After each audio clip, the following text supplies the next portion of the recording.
Баршаңызға сәлем достар, қайырлы күн. Сіздермен бірге Айжан, менің каналыма қош келдіңіздер. Бүгін сіздерге өте дәмді Наурыз мерекесіне орай қазақтың ұлттық тағамы наурыз көженің жасалу жолын көрсететін боламын.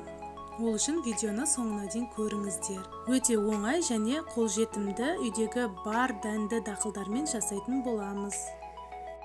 Жүгеріні түннен азанға дейін суға батырып жібітіп қоямыз. Үйдегі бар қазы етімізді кастрюльге салып, үстінен су құйып және дәміне қарай тұз сеуіп, 2 сағат қайнатамыз. Бетіндегі көбіктерін әдемілеп араластырып алмай алып тастаймыз. Сорпамыз 1 сағат қайнағаннан кейін жүгерілерді салып, ары қарай 1 сағат қайнатамыз. Дәнді дақылдарды бөлек ыдыстарға салып пісіріп аламыз.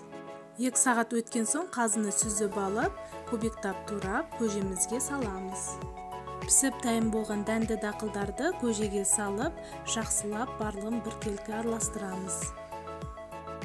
10 литр наурыз көже дайын болды. 2 сағаттай суытып қоямыз. Суып болған соң бір кесеге сорпасы мен айранды аздап құйып, жақсылап араластырып аламыз. Сосын көжеге құйып, барлығын біркелкі жақсылап араластырамыз. Міне наурыз көжеміз дайын болды. Дәмі өте керемет. Сіздерге ұнайтынына сенімдімін. Сіздер де жасап көріңіздер. Ас болсын.